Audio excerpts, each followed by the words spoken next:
Well, for today's show, we're going through two well-known celebrities. One of them was destroyed by the government. One of them was working for the government. Yes.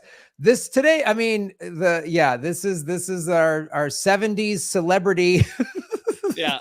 episode. 70s celebrity episode. Well, do we go? One of them is near and dear to both of our hearts. Yep. And the other one is going to really make you question a lot of your beliefs. So, you want me to go first? Yeah, well, we should end upbeat on the death of a beloved comedian. So let's go with yours first. Let's end the show on a guy telling the truth that they murdered. Yeah, that's two comedians who are censored already and apparently have front lawns and $10 million. Let's do that. All right, kids. So welcome to Government Secrets episode 95, segment number 1.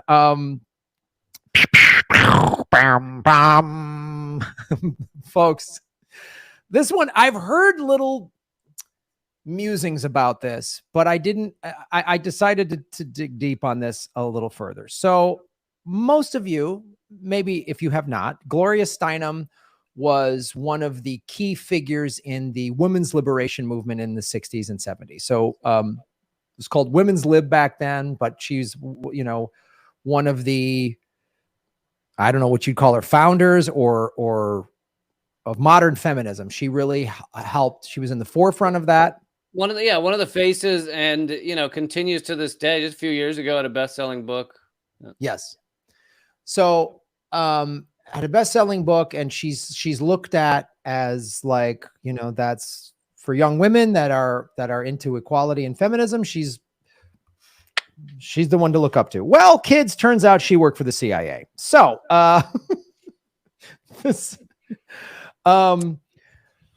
and so what came out in her book, her book came out I think in 2015. It was called My Life on the Road, and it recounts her life's journeys and travels. And I'm going off of an article that was in USC's journal, like the college's, like, what's this website called? Center on Public Diplomacy, right? The USC Center on Public Diplomacy did this. And a bunch of outlets did articles on this because it was mentioned in the book, but very briefly and very sort of like covered up. And why I wanted to talk about it as well is last week we talked about Operation Chaos, and I'm going to show you how in Operation Chaos, remember it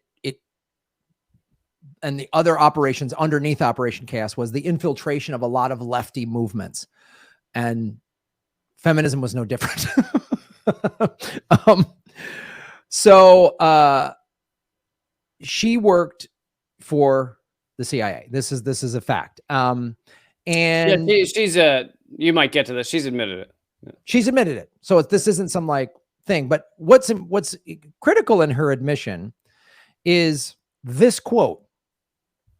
Her relationship to the agency in the 1950s and 60s, after a magazine revealed her employment by a CIA front organization, the Independent Research Service. So she was working for the CIA in the 50s and 60s before the women's lib movement was like a thing. It really started to take hold in the late 60s, early 70s. And this might have to be a whole separate episode, but I'm uncovering some stuff, and I didn't have the time to do all the research today. So of like how the Rockefeller Foundation really they took the feminist movement and fueled it because it was a way to get women in the workplace to get more tax dollars from them and to get kids to go to Rockefeller sponsored schools so they could really have more influence over the children. So it's good stuff. Well, yeah, that would be a whole interesting other episode, but that fits in with like we've talked about witches before. The whole idea of a witch was really to stop independent women who had information about the community. They could educate the children in a different way of, than indoctrination and schooling. And even beyond the whole witch thing, more recently, you have just, 100 years ago, a woman who wasn't married was considered something's wrong with them at a certain age. you know, 30, 40, whatever, something's wrong with them. They're an old spinster. They're, you know, all you should steer clear of them. So this all fits with that. Yeah, but it's also too, it's the, if you have in the traditional setting where the dad works and the mom stays home with the kids, then the child is being, you know, in theory, in general, is being raised by the parents. So to get the mom out of the workplace, or out of the home into the workplace, and then the kid can be raised more by like influence by the state, by then we can have more influence over the kid. But also it's like most things, you know, it starts as a noble thing, like equality. Women didn't have the right to vote. Women didn't have equal protections on many of the laws. So it's like, oh, we got to fix that. Okay, great. Let's fix that. Just like Jim Crow laws were wrong. But then the CIA goes, hey, let's take this thing and turn it evil. But the quote, this is the quote that is really very suspect for me personally, is Steinem,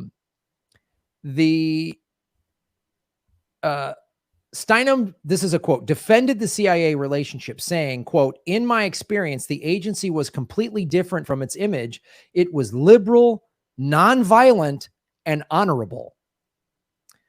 Lee, those three words describe this show. Everything we've learned, yeah.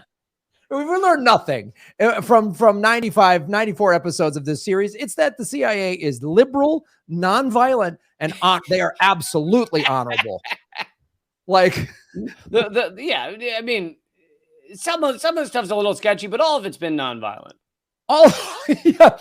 Look, assassinating democratically elected leaders because they had socialist views that weren't in line with American corporate policies. If that's not honorable, I don't know what is. I mean, I don't know what's and that quote was at least the 70s, if not the 80s, when she said that. Like this is long after so much had come out about the CIA.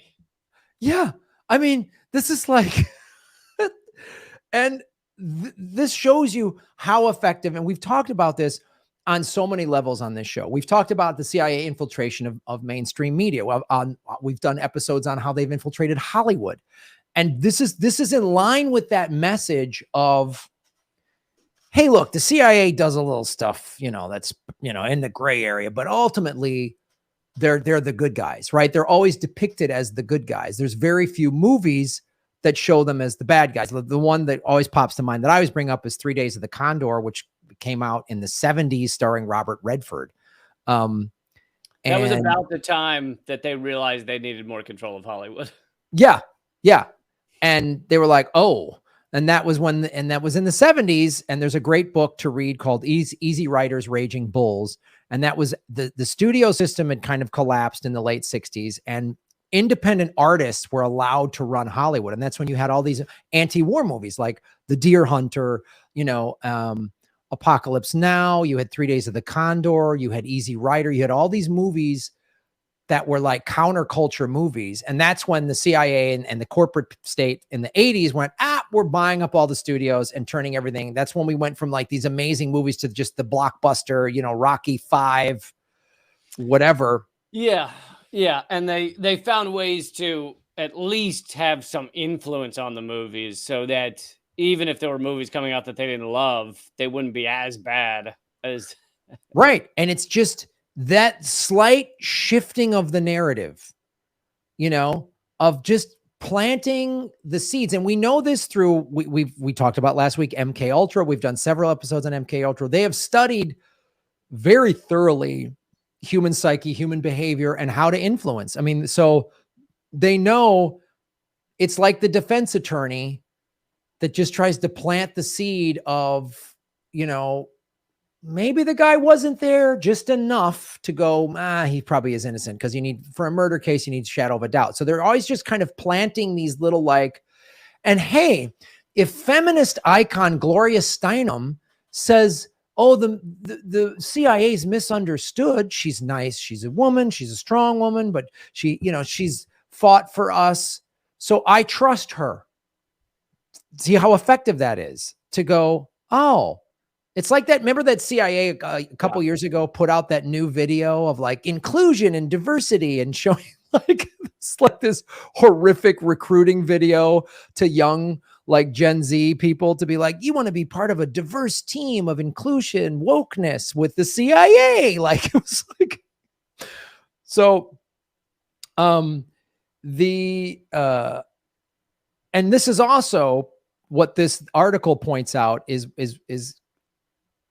how the CIA is looked at as like, guys in crew cuts with, skinny ties and things in their ear. And this is how they're like, no, we need a softer face of this. I just saw a YouTube show, this guy, Les Friedman podcast. I watch him on occasion. He talks usually about crypto, and he had this CIA guy on who was like long hair, headband, beard, cool shirt, t-shirt. Like he looked like he literally just got back from Burning Man. And I'm like, of course they want this guy on a YouTube show. Yeah. To show that the CIA's cool hipster, and he's talking about data collection and, the CIA is not allowed to survey its own citizens. And I'm just like, wow, is this bullshit? Like, yeah, well, and you might have talked about it on the show. I talked about them, the new CIA, like essentially ads they've made that promote how they have like a gay guy working at the CIA and they have a Hispanic woman who's so proud of her work at the CIA. And yeah. I like they're telling these like immigrant stories. Like my parents came here from Ecuador and now I work in the CIA. Like, oh wow, you're so proud. And it's like when they put I'm blanking on her name when Trump appointed the first female head of the CIA. And everyone was like, yay, diversity, inclusion. And she was like Gina Haspel, and she was pro-torture. She would fly. She'd overseen the torture in one of the black sites. Yeah, she would fly to CIA black sites to watch it. Like John Kiriakou put an op-ed piece, I believe in the New York Times, saying she's the worst choice. Get a woman in there. I'm all for it, crushing the old boys network, but she's horrible. Anyone but her. Yeah. So, Graham, I don't know if this fucks up the flow. We could play a 3-minute clip of Gloria Steinem talking about her time in the CIA. Oh, you have this? Yeah, it's on YouTube. Yes, let's do this right now. And can I share it, or do you have to share it? If you can't share, it looks like I can. Can you put that up? Yeah. All right, folks. Here we go. Independent Research Service. That's right. Well, exactly when did your own association with the CIA start, and in what fashion? Did they come to you, or did you go to them? In 1958, when I came home from India, I discussed with student leaders, past and present. Hold on a second. Lee, turn your mic off. Association. This kind of small foundation to encourage Americans to go. They thought it was a good idea too. I was then told by foundations and professors and friends that I should not do this, that I would get in trouble with the House Un-American Activities Committee, the American Legion, all of those 50s people. And I became convinced that it was impossible. It was at that point that the student leaders said to me that they had in the past received funds for international programs from the CIA, and that they felt that this was important and could also be partly funded by the CIA. Well, I mean, did you feel that you really tried? I mean, did you go around to all of the wealthy private foundations, wealthy private people, and explain your point of view and explain why you felt it was important that the United States be represented at these things in a certain way? What did they tell you? They told me that, well, the Ford Foundation, for instance, told me that they thought we were too liberal and too controversial, and that we would endanger their cultural programs in Austria. And the first festival was being held in Vienna. It was not encouraging at all. And the private individuals to whom I went often had particular points of view to put forward, which would have been much, much more restricting than the CIA funds were, which were free. I mean, no one was told what to say. You mean they were free? You mean to say it was easier for you to work for the CIA than a private That's right. organization? That's right. And the reason I think that comes as a surprise, as it did to me at the time. I mean, I had the conventional liberals' view of the CIA as a right-wing incendiary group, and I was amazed to discover that this was far from the case, that they were enlightened, liberal, nonpartisan activists of the sort who characterized the Kennedy administration, for instance. You have not been working now for the CIA since 1962. Mm. You still criticize. You were down Oh, yes. recently in Washington. Yes, when the story broke that I had that I had for 4 years been a Central Intelligence agent, I was demonstrating outside the Pentagon underneath Mr. McNamara's office against bombing in Vietnam. And this didn't precisely fit with the image of a CIA agent, but then neither does the CIA.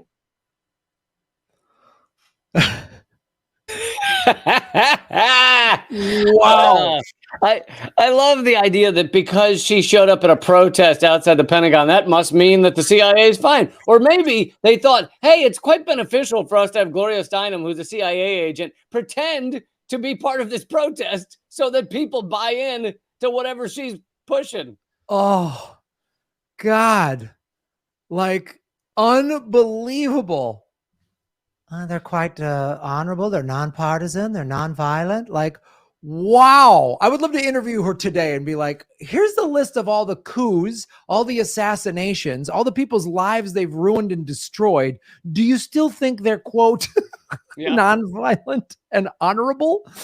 Oh my! And also, I love how she tries to minimize. She's like, when the story broke that I had once for 4 years been a CIA agent, like it's not like you went to a dentist appointment. That's a fucking commitment. I know.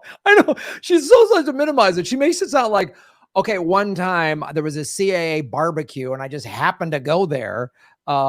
And then I was on their payroll for 4 years, but it was just one barbecue. Like, yeah, you were a CIA agent for 4 years and you were probably told, yeah, go to this Pentagon rally. And it's weird that you join the CIA and then suddenly you become elevated in this women's movement. That's so weird that the CIA would, that would happen. What a wacky coincidence. I know. And the other thing is she, although she's like rolling her eyes, uses the word agent instead of like a CIA informant, which is still, we could be trashing her for that as well. But an informant is something lesser where they're telling everything that's going on inside a movement. So it's still fucked. And we could be railing against her for being a CIA informant. But an agent is the next level where you are working for the CIA more than just informing. They're a bunch of liberal do-good, like, and then listen to the framing of that. Again, they're so effective at just changing the framing, the narrative just a little bit. So the Ford Foundation said we were a bunch of liberal radicals, but the CIA was open to it. And this is under the and to put some historical context for our audience. So this is the height of the Cold War, right? So a lot of Americans, even some lefty activists, were like, yeah, but the Soviet Union's bad. There were some like full-on lefties that were like, we're communist, we're against capitalism, but there's still that, like, Americans have been, especially back in the 50s and 60s and 70s, were so propagandized as to the big, bad, evil Soviet Union. So one of the things the CIA did, and I want to talk about this is part of, this happened in 1958, but this is relevant to how Steinem fits into this narrative that they were doing. So there is this World Youth Festival in 1957 that was in Moscow, which was sponsored by left-wing student organizations. And part of what it was doing, and this is where Steinem fits in, is America, you're free to have the choice, right? That was our selling point. That was our marketing for American exceptionalism. The Soviet Union tells you what to do, what job to have. So, hey, it was marketed as, Soviet women don't even have the same rights. That's America. You can protest and get women's rights and change laws. They can't do that in the Soviet Union. So they had all of these like youth movement showing Russians, you know, young Russian kids, while this youth movement was spreading all throughout the world in the 50s and 60s, rock and roll, Beatles, all that stuff. They were doing these movements, and they had one in Moscow in 1957 that the CIA infiltrated the entire festival, right? And that goes back to what we talked about last week on Operation Chaos. So I want to just remind everybody, there was the targets of Operation Chaos within the anti-war movement included Students for a Democratic Society, which was was a national student activist organization in the United States during the 60s and was one of the principal representations of the New Left, disdaining permanent leaders, hierarchical relationships, and parliamentary procedure, right? That sounds very radical, doesn't it? But the CIA infiltrated it. It was part of Operation Chaos. And that's keeping everybody, I don't know what the long-term goal of that is like making sure the movement probably didn't get too strong, probably infiltrated it with infighting or whatever they did. There was also the Women's Strike Force for Peace, which was a women's peace activist group in the United States. In 1961, at the height of the Cold War, around 50,000 women marched in 60 cities around the United States to demonstrate against the testing of nuclear weapons, right?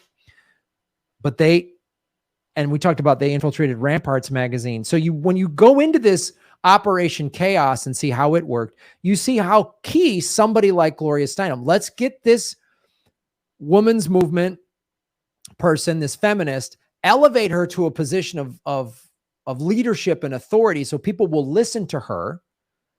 We use that to say, oh, women don't have as good as rights in the Soviet Union. Like, remember last summer, we were like, oh, women are being so mistreated by the Taliban. We can't leave. Well, they were mistreated when the United States was bombing the shit out of them. I'm pretty sure drone strikes are pretty.